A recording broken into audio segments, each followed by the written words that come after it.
ಈಗ ನಾನು ಚೆನ್ನಾಗಿದ್ದೇನೆ. ನನ್ನ ಜೀವನ ಚೆನ್ನಾಗಿ ನಡೀತಾ ಇದೆ. ಆದರೆ ನನಗೆ ವಯಸ್ಸಾದ ಮೇಲೆ ನನ್ನ ಜೀವನದ ಕೊನೆಯಲ್ಲಿ ಹೇಗಿರುತ್ತೇನೆ? ಯಾವ ರೀತಿಯಲ್ಲಿ ನನಗೆ ಜೀವನ ಕೊನೆಯಾಗಬಹುದು? ಯಾವ ರೀತಿಯಲ್ಲಿ ನಾನು ಬದುಕಬಹುದು? ವೃದ್ಧಾಪ್ಯದಲ್ಲಿ ನನ್ನ ಜೀವನ ಸುಖವಾಗಿರುತ್ತದೆಯೇ? ನಾನು ಸಂತೋಷವಾಗಿರಲು ಸಾಧ್ಯವೇ? ಕಷ್ಟ ಬರುತ್ತದೆಯೇ? ಈ ಜೀವನ ಹೀಗೇ ನಡೆಯುತ್ತದೆ. ಜೀವನದಲ್ಲಿ ನಾನು ಅಂದುಕೊಂಡ ರೀತಿಯಲ್ಲಿ ಕೊನೆಯಾಗುತ್ತದೆಯೇ, ಅಥವಾ ಅಂದುಕೊಂಡ ರೀತಿಯಲ್ಲಿ ಬಾಳಿ ಬದುಕಿ ಸುಖವಾಗಿಯೇ ನಾನು ನನ್ನ ಜೀವನವನ್ನು ಕೊನೆಗಾಣಿಸುತ್ತೇನೆಯೇ ಎಂಬಂತಹ ಚಿಂತೆಗಳು ಜನರನ್ನು ಕಾಡಬಹುದು. ಆ ಜನರು ಅಂತಹ ಚಿಂತೆಗಳಿಗೂ ಮತ್ತು ನಮ್ಮ ಜೀವನದಲ್ಲಿ ಎದುರಾಗುವಂತಹ ಧನ ಸಂಪಾದನೆ, ಸುಖ ಜೀವನ, ಸಂತೋಷದ ಜೀವನ ಮುಂತಾದ ವಿಷಯಗಳನ್ನು ತಿಳಿಸುವಂತಹ ಚಿಹ್ನೆಗಳು ಅರ್ಥದಲ್ಲಿರುತ್ತದೆ.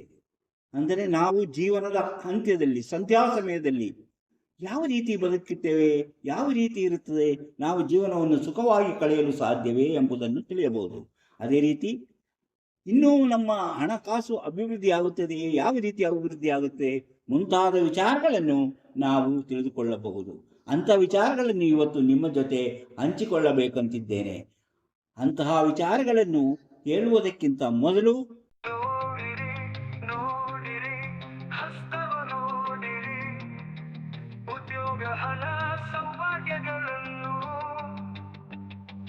ತಿಳಿಯಲು ನಿಮ್ಮ ಹಸ್ತ ನೀವೇ ನೋಡಿ, ಕೈಯಲ್ಲದು ನಿಮ್ಮ ಜೀವನ.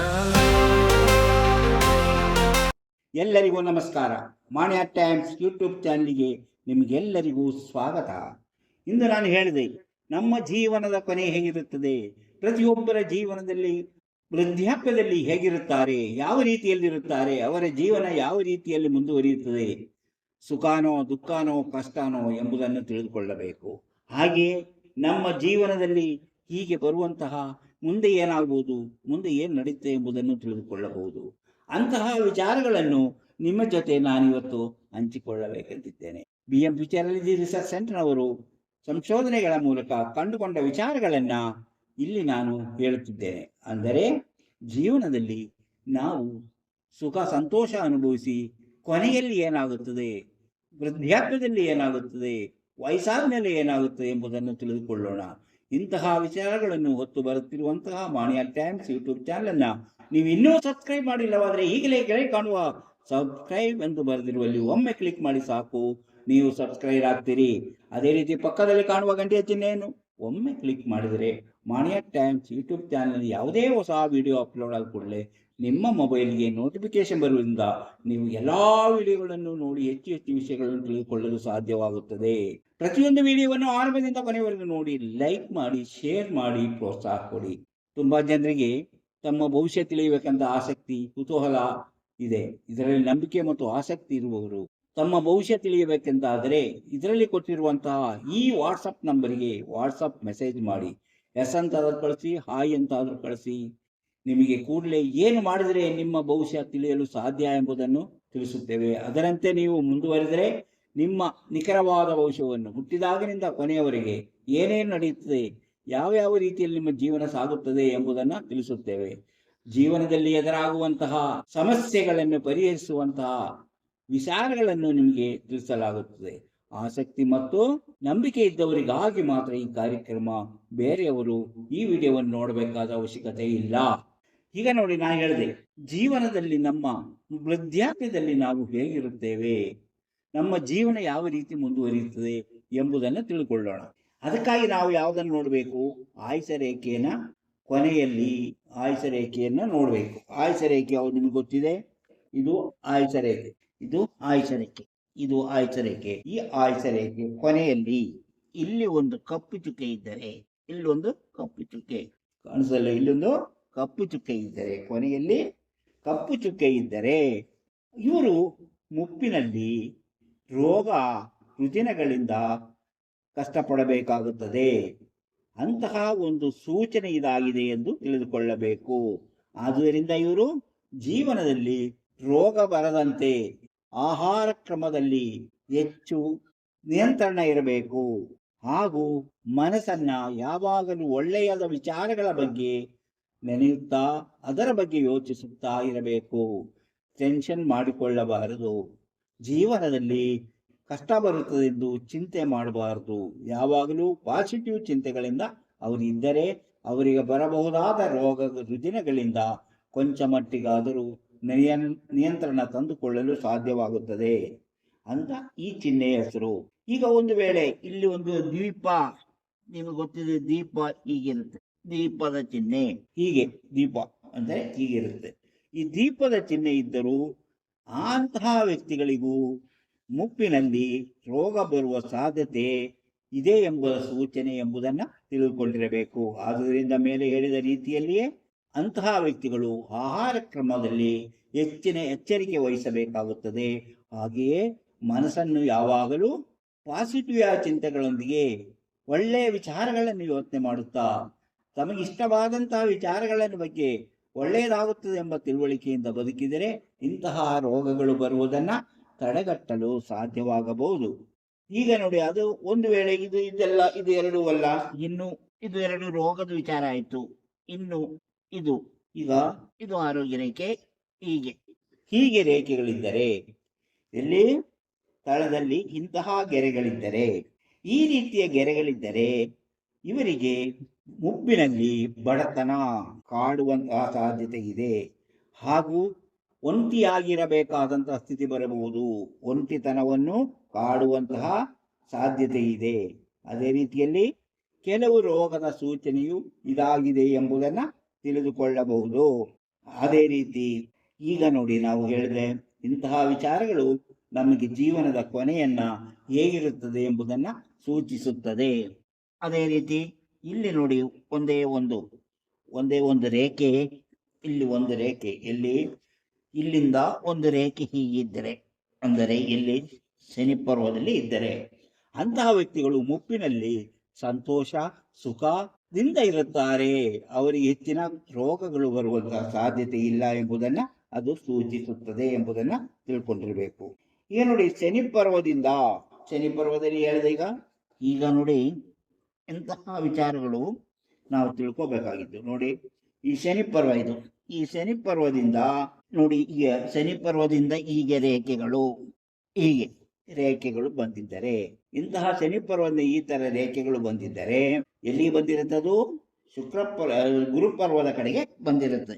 ಹೀಗೆ ರೇಖೆಗಳು ಬಂದಿದ್ದರೆ ಇವರು ಉನ್ನತ ಶಿಕ್ಷಣವನ್ನು ಪಡೆಯುತ್ತಾರೆ, ತಮ್ಮ ಸ್ವಂತ ಶ್ರಮದಿಂದ ಧನ ಸಂಪಾದನೆಯನ್ನು ಮಾಡುತ್ತಾರೆ, ವಿದೇಶಕ್ಕೂ ಹೋಗುವಂತ ಸಾಧ್ಯತೆ ಇದೆ. ಮ್ಯಾನೇಜ್ಮೆಂಟ್ ಅಂದರೆ ಹಣಕಾಸಿನ ಮ್ಯಾನೇಜ್ಮೆಂಟ್ ಅಥವಾ ಯಾವುದೇ ಒಂದು ಸಂಸ್ಥೆ ಮ್ಯಾನೇಜ್ಮೆಂಟ್ ಕೆಲಸದಲ್ಲಿ ಹೆಚ್ಚಿನ ಒಲವನ್ನು ತೋರಿಸಿ ಆಸಕ್ತಿಯಿಂದ ಕೆಲಸ ಮಾಡಿ ಹೆಸರು ಮತ್ತು ಹಣವನ್ನು ಸಂಪಾದನೆ ಮಾಡಿ ಸುಖವಾದ ಜೀವನ ನಡೆಸುವಂತಹ ಸಾಧ್ಯತೆ ಇದೆ ಎಂಬುದರ ಸೂಚನೆ. ಯಾವುದೋ ಶನಿ ಪರ್ವದಿಂದ ಈ ರೀತಿಯ ರೇಖೆಗಳು ಬಂದಿದ್ದರೆ, ಈ ರೀತಿಯ ರೇಖೆಗಳಿದ್ದರೆ ಅದರ ಸೂಚನೆ ಎಂದು ನಾವು ತಿಳಿಯಬೇಕು. ಈಗ ನೋಡಿ, ಜ್ಞಾನರೇಖೆಯ ಪ್ರಾರಂಭದಲ್ಲಿ ಈ ರೀತಿಯ ಚಿಹ್ನೆಗಳು, ಅಂದರೆ ಹೀಗಿದ್ದರೆ, ಈ ರೀತಿ ಇದ್ದರೆ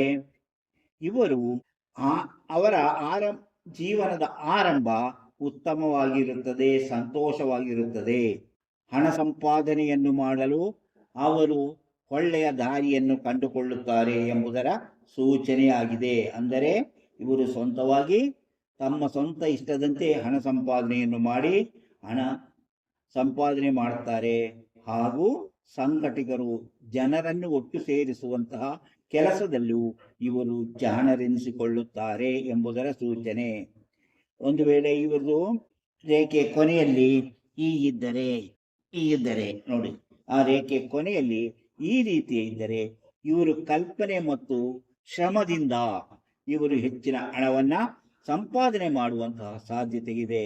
ಇವರು ಒಂದು 30-35 ವರ್ಷ ಹೊತ್ತಿಗೆ ಇವರು ತಮ್ಮ ದಾರಿಯನ್ನ ಕಂಡುಕೊಂಡು ಆ ದಾರಿಯ ಮೂಲಕ ಸಾಗಿ ಅವರು ಜೀವನದಲ್ಲಿ ಅಭಿವೃದ್ಧಿಯನ್ನು ಅನುಭವಿಸುತ್ತಾರೆ ಎಂಬುದರ ಸೂಚನೆಯಾಗಿದೆ. ಈಗ ಒಂದು ವೇಳೆ ನಿಮ್ಮ ಶುಕ್ರ ಪರ್ವ ಉಬ್ಬಿದಂತಿದ್ದು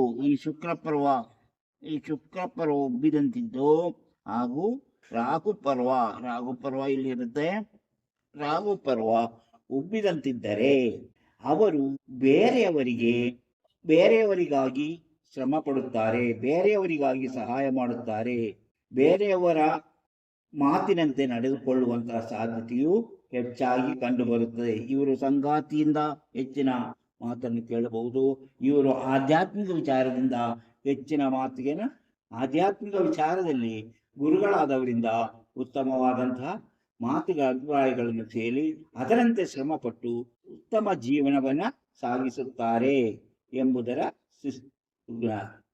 ಈಗ ನೋಡಿ, ನಮ್ಮ ಈ ರೇಖೆ ನೋಡಿ ನಮ್ಮನ್ನು ಯಾವ ರೀತಿ ಇರುತ್ತದೆ ಎಂಬುದನ್ನ ನಾವು ತಿಳ್ಕೋಬೇಕು. ಈಗ ನೋಡಿ, ಇಂತಹ ರೇಖೆಗಳು ಯಾವುದು, ಜೀವನದಲ್ಲಿ ನಾವು ಕೆಲವು ವಿಚಾರಗಳನ್ನ ತಿಳ್ಕೋಬೇಕು. ಯಾವ ರೀತಿ ವಿಚಾರಗಳು? ನಮ್ಮ ಜೀವನದಲ್ಲಿ ನಮಗೆ ಸಹಾಯವಾಗುವಂತಹ ಕೆಲವು ವಿಚಾರಗಳನ್ನ ನಾವು ಇವತ್ತು ತಿಳ್ಕೊಳ್ಳೋಣ. ಈಗ ನಾವು ಸ್ವಂತವಾಗಿ, ಈಗ ನೋಡಿ, ಇದರಿಂದ ಈ ರೇಖೆ ಇದೆಲ್ಲ, ಇದು ಯಾವುದೋ ನಮ್ಮ ಜ್ಞಾನ ರೇಖೆಯಿಂದ ಈ ರೀತಿ ಮೇಲಕ್ಕೆ ರೇಖೆಗಳು ಹೋಗಿದ್ದರೆ ಸ್ವತಂತ್ರವಾಗಿ ಎಲ್ಲವನ್ನು ಪಡೆಯುತ್ತಾರೆ. ಸ್ವತಂತ್ರವಾಗಿ ದುಡಿದು ಜೀವನದಲ್ಲಿ ಹೆಚ್ಚಿನ ಅನುಕೂಲತೆಯನ್ನು ಪಡೆಯುತ್ತಾರೆ. ಸೂರ್ಯ ಬೆರಳು, ಈಗ ನೋಡಿ, ಇದು ಸೂರ್ಯ ಬೆರಳು. ಈ ಸೂರ್ಯ ಬೆರಳು ಉದ್ದವಾಗಿದ್ದರೆ, ಗುರು ಬೆರಳಿಗಿಂತ ಉದ್ದವಾಗಿ, ಇದಕ್ಕಿಂತ ಇದು ಉದ್ದವಾಗಿ ಇಲ್ಲಿವರೆಗೂ ಬಂದಿದ್ದರೆ, ಉದ್ದವಾಗಿದ್ದರೆ ಜನರಿಂದ ಗೌರವ ಪಡೆಯುತ್ತಾರೆ. ಹಾಗೆಯೇ ದಾಂಪತ್ಯ ಜೀವನ ಸಂತೋಷಕರವಾಗಿ ಇರುವುದಿಲ್ಲ ಎಂಬುದನ್ನ ತಿಳಿಯಬೇಕು. ಅವರು ಜನರಿಂದ ಗೌರವ ಪಡೆದರೂ ಸಹ ದಾಂಪತ್ಯ ಜೀವನದಲ್ಲಿ ಇವರು ಸ್ವಲ್ಪ ಕಷ್ಟ ಅನುಭವಿಸಿ ಸಮಸ್ಯೆಗಳನ್ನ ಎದುರಿಸಬೇಕಾಗುತ್ತದೆ ಎಂಬುದನ್ನ ತಿಳಿಯಬೇಕು. ಅದೇ ನೋಡಿ, ಇನ್ನು ನಾವು ಯಾವ ರೇಖೆ ಬದುಕಿನ ಅಭಿವೃದ್ಧಿಯನ್ನು ಸೂಚಿಸುತ್ತದೆ ಎಂಬುದನ್ನು ನೋಡೋಣ. ಇದು ನಮ್ಮ ಆಯುಷ ರೇಖೆ. ಈ ಆಯುಷ ರೇಖೆ ನಮ್ಮ ಜೀವನದ ಆರೋಗ್ಯ, ಜೀವನದ ಸ್ಥಿತಿಗತಿಗಳನ್ನು ತಿಳಿಸುತ್ತದೆ. ಅಂದರೆ ಬದುಕಿನಲ್ಲಿ ಅಭಿವೃದ್ಧಿ ಸೂಚಿಸುವ ರೇಖೆಗಳು ಅಂತ ನಾನು ಇದನ್ನು ಹೇಳ್ತೀನಿ. ಇದು ನಮ್ಮ ಆಯುಷ ರೇಖೆ. ಇದು ನಮ್ಮ ಆರೋಗ್ಯ ಮತ್ತು ಜೀವನದ ಏರುಪೇರುಗಳನ್ನೆಲ್ಲವನ್ನು ತಿಳಿಸುತ್ತದೆ. ಇನ್ನು ವಿವಾಹ ರೇಖೆ, ಇದು ವಿವಾಹ ರೇಖೆ.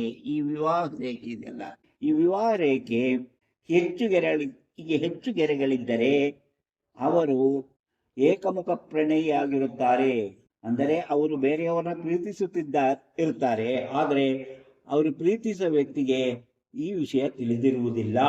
ಏಕಮುಖ ಪ್ರೀತಿ ಅಂತ ಅದಕ್ಕೆ ಹೇಳ್ತೀವಿ. ಸೂರ್ಯ ರೇಖೆ ಹಣಕಾಸಿನ ಸ್ಥಿತಿಗತಿಗಳನ್ನು ತಿಳಿಸುತ್ತದೆ. ಈ ಸೂರ್ಯ ರೇಖೆ ಇದೆಲ್ಲ, ಈ ಸೂರ್ಯ ರೇಖೆ ಇದೆಲ್ಲ ಹಣಕಾಸಿನ ಸ್ಥಿತಿಗತಿಗಳನ್ನು ತಿಳಿಸುತ್ತದೆ. ಅದು ಉತ್ತಮವಾಗಿದ್ದರೆ ಆರ್ಥಿಕವಾಗಿ ಹೆಚ್ಚು ಸದೃಢವಾಗಿರುತ್ತಾರೆ ಎಂದು ತಿಳಿಯಬೇಕು. ಆಯುಷ ರೇಖೆಯಿಂದ ಕೆಳಗೆ ಇಂದಿನವರ ನಂಬಿಕೆಗಳಿಗೆ ಹೆಚ್ಚು ಬೆಲೆ ಕೊಡುತ್ತಾರೆ. ಯೋಚನೆ ಅಂದರೆ ಜ್ಞಾನರೇಖೆ ಗುರುಪರ್ವದಿಂದ ಹೊರಟಿದ್ದರೆ, ಎಂದರೆ ಗುರುಪರ್ವ ಇಲ್ಲಿಂದ ಹೊರಟಿರುತ್ತೆ. ಯಾವುದು? ಜ್ಞಾನರೇಖೆ. ಕೆಲವರು ಅದು ಬಹಳ ಅಪರೂಪದ್ದು. ಹೀಗೆ ಇಲ್ಲಿಂದ ಹೊರಟಿರುತ್ತದೆ. ಇದು ಜ್ಞಾನರೇಖೆ. ಇಲ್ಲಿಂದ ಸಾಮಾನ್ಯವಾಗಿ ಹೊರಡುವುದು, ಇದು ಇಲ್ಲಿಂದ ಹೊರಟಿದೆ. ಜ್ಞಾನರೇಖೆ ಗುರುಪರ್ವದಿಂದ ಹೊರಟಿದ್ದರೆ ಜಾಣರಾಗಿರುತ್ತಾರೆ. ಹಾಗೆ ಆಯುಷ ರೇಖೆಯಿಂದ ಹೊರಟಿದ್ದರೆ, ಇದು ಆಯುಷ ರೇಖೆಯಿಂದ, ಇದು ಜಾಣರಾಗಿರುತ್ತಾರೆ. ತುಂಬಾ ಸ್ಮಾರ್ಟ್ನೆಸ್ ಇರುತ್ತೆ ಅವರಿಗೆ. ಒಂದು ವೇಳೆ ಇದು ಹೀಗೆ ಇಲ್ಲಿಂದನೇ ಹೊರಟಿರೋದು, ಅಂದರೆ ಈ ರೇಖೆ ಇಲ್ಲಿಂದ ಹೊರಟಿರುತ್ತದೆ. ಹೀಗೆ ಜ್ಞಾನರೇಖೆ ಆಯುಷ ರೇಖೆಯಿಂದ ಕೆಳಗೆ ಹಿಂದಿನವರ ನಂಬಿಕೆಗಳಿಗೆ ಹೆಚ್ಚು ಬೆಲೆ ಕೊಡುತ್ತಾರೆ. ಆಯುಷ ರೇಖೆ ಈಗ ನೋಡಿ, ನಾನು ಹೇಳೋದು ಗುರುಪರ್ವದಿಂದ ಹೊರಟಿದೆ ಜಾಣ್ಮೆ, ಸ್ಮಾರ್ಟ್ನೆಸ್ ಇಂದಾಗಿ ಅವರ ಹಣ ಸಂಪಾದನೆ. ಆಯುಷ ರೇಖೆಯಿಂದ ಹೀಗೆ ಹೊರಟಿದ್ದರೆ, ಅಂದರೆ ಸಮತೋಲನವಾದ ಯೋಚನೆಗಳು, ಯಾವಾಗಲೂ ಒಂದೇ ರೀತಿಯ ಸಮತೋಲನ, ಅಲ್ಲಿ ನಷ್ಟನೋ ಲಾಭನೋ ಆಗಲ್ಲ, ಸರಿಯಾದ ಯೋಚನೆಯನ್ನ ನಿರ್ಧಾರಗಳನ್ನು ತೆಗೆದುಕೊಳ್ತಾರೆ ಎಂಬುದಕ್ಕೆ ಸೂಚನೆ. ಒಂದು ವೇಳೆ ಇದರ ಕೆಳಗಡೆಯಿಂದ ಹೋಗಿದ್ದರೆ, ಇಲ್ಲಿಂದ ಹೊರಟಿದ್ದರೆ, ಕೆಳಗಿಂದ ಹೊರಟಿದ್ದರೆ, ಅವರು ಹಿಂದಿನವರ ನಂಬಿಕೆಗಳನ್ನು, ಆಚಾರ ವಿಚಾರಗಳಿಗೆ ಹೆಚ್ಚು ಬೆಲೆ ಕೊಡುತ್ತಾರೆ ಎಂದು ತಿಳಿಯಬಹುದು. ಅಂದರೆ ಆ ರೀತಿಯಲ್ಲಿ ಅವರು ಜೀವನವನ್ನ ಸಾಗಿಸುತ್ತಾರೆ. ಭಾಗ್ಯರೇಖೆ ಉದ್ದವಾಗಿದ್ದರೆ ಹಣಕಾಸಿನ ವಿಷಯದಲ್ಲಿ ಎಚ್ಚರವಾಗಿರುತ್ತಾರೆ. ಈ ರೀತಿ ಹಣಕಾಸಿನ ವಿಷಯದಲ್ಲಿ ತುಂಬಾ ಎಚ್ಚರಿಕವಾಗಿರುತ್ತಾರೆ. ಒಂದು ವೇಳೆ ಅದು ಗಿಡ್ಡವಾಗಿದ್ದರೆ, ಕೆಲವರಿಗೆ ಗಿಡ್ಡವಾಗಿರುತ್ತೆ, ಈ ಗಿಡ್ಡವಾಗಿದ್ದರೆ ಭಾಗ್ಯರೇಖೆ ಈ ತರ ಗಿಡ್ಡವಾಗಿದ್ದರೆ ಅವರು ಹಣಕಾಸಿನ ಬಗ್ಗೆ ಹೆಚ್ಚಿನ ಗಮನ ಕೊಡುವರಲ್ಲ. ಅಂದರೆ ಅವರು ಹಣಕಾಸು ಬರುತ್ತಾ ಹೋಗುತ್ತೆ, ಅದೇನು ಇದ್ರಷ್ಟೇ ಬಿಟ್ರಷ್ಟೇ ಅಂತ ಎಂಬ ಲೆಕ್ಕದಲ್ಲಿ ಜೀವನ ಮಾಡ್ತಾರೆ. ಬಂದಾಗ ಖರ್ಚು ಮಾಡ್ತಾರೆ, ಇಲ್ಲದಿದ್ದಾಗ ಖರ್ಚು ಮಾಡಲ್ಲ. ಆ ರೀತಿಯಲ್ಲಿ ಅವರು ಅದರ ಬಗ್ಗೆ ಹೆಚ್ಚು ಯೋಚನೆ ಮಾಡುವುದಿಲ್ಲ ಎಂದು ತಿಳಿಯಬೇಕು. ಈಗ ಅವರಿಗೆ ಅಡ್ಡಗೆರೆಗಳು ಬಂದಿದ್ದರೆ, ಭಾಗ್ಯರೇಖೆಗೆ ಅಡ್ಡರೇಖೆಗಳು ಬಂದಿದ್ದರೆ ಯಾವುದೇ ಹಣ ಖರ್ಚನ್ನು ಸರಿಯಾದ ರೀತಿಯಲ್ಲಿ ಮಾಡುವುದಿಲ್ಲ. ಅವರಿಗೆ ಅಡೆತಡೆಗಳು ಹೆಚ್ಚಾಗಿರುತ್ತದೆ. ಖರ್ಚಿಗೆ ಬೇಕಾದಾಗ ಹಣ ಇರುವುದಿಲ್ಲ. ಅವರ ಜೀವನದಲ್ಲಿ ಅವರು ಅಂದುಕೊಂಡಂತೆ ಖರ್ಚು ವೆಚ್ಚಗಳಿಗೆ ಹಣ ಇರುವುದಿಲ್ಲ. ಅಂದರೆ ಸಮಸ್ಯೆಗಳನ್ನು ಎದುರಿಸುತ್ತಾರೆ ಎಂಬುದು ಅದರ ಅರ್ಥ. ಒಂದು ವೇಳೆ ಮೀನಿನ ಚಿಹ್ನೆ ಈ ತರ ಮೀನಿನ ಚಿಹ್ನೆ ಇದ್ದರೆ ಅದು ಯಾವ ಪರ್ವದಲ್ಲಿ ಇರುತ್ತೋ ಅದಕ್ಕೆ ಹೆಚ್ಚಿನ ಗುಣ ಸಿಗುತ್ತದೆ. ಅಂದರೆ ಈಗ ಈ ಪರ್ವದಲ್ಲಿದ್ದರೆ ಇವರು ಶಿಕ್ಷಣ ಮತ್ತು ಉನ್ನತ ತಿಳುವಳಿಕೆ, ಜ್ಞಾನ, ಆಧ್ಯಾತ್ಮಿಕ ವಿಚಾರ ಹೆಚ್ಚಾಗಿರುತ್ತೆ. ಇಲ್ಲಿ ಬಂದರೆ ಅವರು ಹಣಕಾಸು ಮತ್ತು ತಿಳುವಳಿಕೆ, ಸಮಾಜದಲ್ಲಿ ಗೌರವ ಮತ್ತು ಕಲೆಯ ಸಾಹಿತ್ಯದಲ್ಲಿ ಹೆಚ್ಚಿನ ಒಲವಿರುತ್ತದೆ. ಹಾಗೆ ಯಾವ ಪರ್ವದಲ್ಲಿ ಇರುತ್ತೋ ಇಲ್ಲಿದ್ದರೆ ಗಂಡ ಹೆಂಡತಿಯರು ಅನ್ಯೋನ್ಯವಾಗಿರುತ್ತಾರೆ. ಅವರಿಗೆ ವಿವಾಹವಾದ ಮೇಲೆ ಹೆಚ್ಚಿನ ಹಣಕಾಸು ಬಂದು ಸೇರಲಿದೆ ಮುಂತಾದ ವಿಚಾರಗಳು ಆ ಪರ್ವಗಳನ್ನು ನೋಡಿ ಅದರ ಫಲವನ್ನು ಹೇಳಬಹುದು. ಅಂತಹ ಫಲಗಳನ್ನು ನಾವು ಈಗ ಹೇಳೋದಿಲ್ಲ. ಆ ಪರ್ವಗಳು ಮತ್ತು ಮೀನಿನ ಬಗ್ಗೆ ಇದಕ್ಕೆ ಮುಂಚೆ ಹೇಳಿದ್ದೀನಿ. ಇನ್ನೊಂದು ವಿಡಿಯೋದಲ್ಲಿ ಅದರ ಬಗ್ಗೆ ಹೇಳುತ್ತೇನೆ. ಇಂತಹ ವಿಚಾರಗಳು ನಿಮಗೆ ಇಷ್ಟವಾದರೆ ಈಗಲೇ ಈ ವಿಡಿಯೋವನ್ನು ಲೈಕ್ ಮಾಡಿ, ಶೇರ್ ಮಾಡಿ, ಪ್ರೋತ್ಸಾಹ ಕೊಡಿ. ನೀವಿನ್ನೂ ಮಾಣಿಯಾ ಟೈಮ್ಸ್ ಯೂಟ್ಯೂಬ್ ಚಾನಲ್ನ ಸಬ್ಸ್ಕ್ರೈಬ್ ಮಾಡಿಲ್ಲವಾದರೆ ಈಗಲೇ ಕೆಳಗೆ ಕಾಣುವ ಸಬ್ಸ್ಕ್ರೈಬ್ ಎಂದು ಬರೆದಿರುವಲ್ಲಿ ಒಮ್ಮೆ ಕ್ಲಿಕ್ ಮಾಡಿ ಸಾಕು, ನೀವು ಸಬ್ಸ್ಕ್ರೈಬ್ ಆಗ್ತೀರಿ. ಅದೇ ರೀತಿ ಪಕ್ಕದಲ್ಲಿ ಕಾಣುವ ಗಂಟೆಯ ಚಿಹ್ನೆಯನ್ನು ಒಮ್ಮೆ ಕ್ಲಿಕ್ ಮಾಡಿದರೆ ಮಾಣಿಯಾ ಟೈಮ್ಸ್ ಯೂಟ್ಯೂಬ್ ಚಾನಲ್ ಯಾವುದೇ ಹೊಸ ವಿಡಿಯೋ ಅಪ್ಲೋಡ್ ಆದ ಕೂಡಲೇ ನಿಮ್ಮ ಮೊಬೈಲಿಗೆ ನೋಟಿಫಿಕೇಶನ್ ಬರುವುದರಿಂದ ನೀವು ಎಲ್ಲ ವಿಡಿಯೋಗಳು ನೋಡಿ ಹೆಚ್ಚು ವಿಷಯಗಳನ್ನು ತಿಳಿದುಕೊಳ್ಳಲು ಸಾಧ್ಯವಾಗುತ್ತದೆ. ಇನ್ನು ಹಲವರು ತಮ್ಮ ಭವಿಷ್ಯ ತಿಳಿಯಬೇಕಂತ ಆಸಕ್ತಿ ವ್ಯಕ್ತಪಡಿಸುತ್ತಿದ್ದಾರೆ. ಅಂಥವರು ಇದರಲ್ಲಿ ಕೊಟ್ಟಿರುವ ಈ ವಾಟ್ಸಪ್ ನಂಬರ್ಗೆ ವಾಟ್ಸಪ್ ಮೆಸೇಜ್ ಮಾಡಿ, ನನಗೆ ಭವಿಷ್ಯ ತಿಳಿಯಬೇಕು, ಹಾಯ್ ಅಂತ ಕಳಿಸಿ. ಅಂತ ಕೂಡಲೇ ನಿಮಗೆ ಏನು ಮಾಡಿದರೆ ನಿಮ್ಮ ಭವಿಷ್ಯವನ್ನು, ನಿಖರವಾದ ಭವಿಷ್ಯವನ್ನು ತಿಳಿಯಲು ಸಾಧ್ಯ ಎಂಬುದನ್ನು ತಿಳಿಸುತ್ತೇವೆ. ಅದರಂತೆ ನೀವು ಮುಂದುವರೆದರೆ ನಿಮ್ಮ ನಿಖರವಾದ ಭವಿಷ್ಯವನ್ನು ನಾವು ತಿಳಿಸುತ್ತೇವೆ. ಇದರಲ್ಲಿ ನಂಬಿಕೆ ಮತ್ತು ಆಸಕ್ತಿ ಇರುವವರಿಗೆ ಮಾತ್ರ ಈ ಕಾರ್ಯಕ್ರಮ ಎಂಬುದನ್ನು ಮತ್ತೊಮ್ಮೆ ಹೇಳುತ್ತಿದ್ದೇನೆ. ಇಂತಹ ಮತ್ತೊಂದು ವಿಡಿಯೋದೊಂದಿಗೆ ಮತ್ತೆ ಬರುತ್ತೇನೆ. ಇಷ್ಟು ಹೊತ್ತು ಈ ವಿಡಿಯೋ ನೋಡಿದ ನಿಮಗೆಲ್ಲರಿಗೂ ಧನ್ಯವಾದ.